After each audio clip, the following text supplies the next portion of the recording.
développer une compétence, qu'il est capable de quitter d'un point faible à un point fort.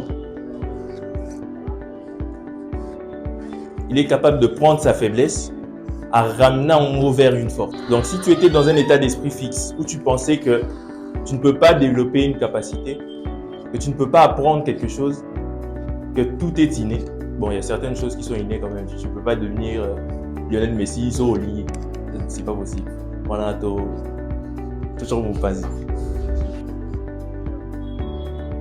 Si tu veux créer une entreprise aujourd'hui, je parlais tout à l'heure avec mon ami Ebenezer.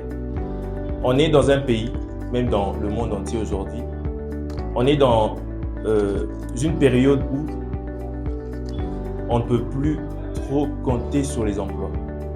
En général, il faut créer quelque chose pour soi-même, il faut créer une entreprise. Je ne suis pas en train de vous obliger, de vous convictionner. Mais aujourd'hui, la société nous oblige un petit peu à créer des sociétés, à créer des entreprises pour nous-mêmes. Et toi, en tant que président, en tant que chef de ta société, tu vas devoir faire des réunions. Tu vas devoir présenter des projets à des investisseurs. Et tout ça, ça implique quoi? La prise de parole en public. Donc, personne ne peut y échapper. C'est pourquoi on dit que la prise de parole en public est une compétence transversale. Tu peux m'expliquer ce que ça signifie? La prise de parole en public est une compétence transversale.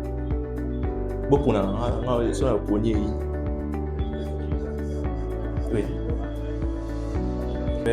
Là, finit, disons, par devenir Kuluna. L'autre finit par devenir riche, ou soit millionnaire. Deux événements, idem, décès du papa, pour deux personnes, mais deux résultats différents.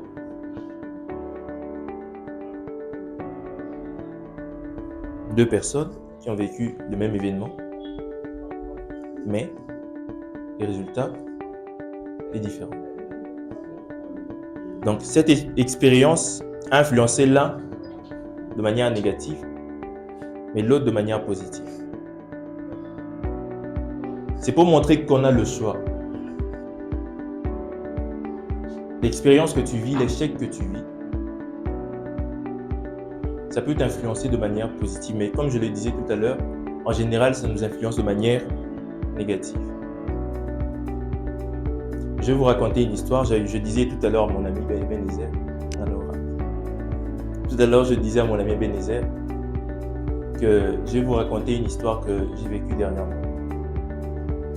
Aujourd'hui, on va essayer d'être beaucoup plus humain parce que c'est pas pour dénigrer certains conférenciers. Il y a beaucoup de conférenciers qui sont beaucoup plus grands que moi, meilleurs d'ailleurs. Mais le côté humain, on oublie. On cherche à se montrer comme étant meilleur que les autres. Je suis là devant, je suis meilleur que personne ici. Chacun de vous peut faire ce que moi je fais. C'est juste la décision de passer à l'action. Malgré que tu ressentes cette peur, malgré que tu as peur d'échouer, je ne sais pas moi quoi, malgré que ça soit difficile. La deuxième personne, moi, avant de passer devant, mon cœur battait, tout ça, mais je suis allé quand même. Et je ne vous dis pas, ça a été catastrophique. Ce jour-là, j'ai revécu mon enfance. J'ai commencé à me poser des questions, mais j'ai fait tant d'efforts.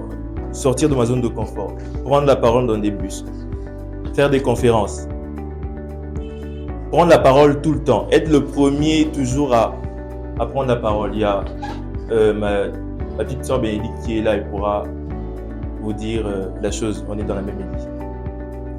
Je prêche souvent, mais malgré tout, ratage monumental. Donc, je dis d'abord le titre, je ne le dis pas bien, mes mains tremblent, ainsi de suite.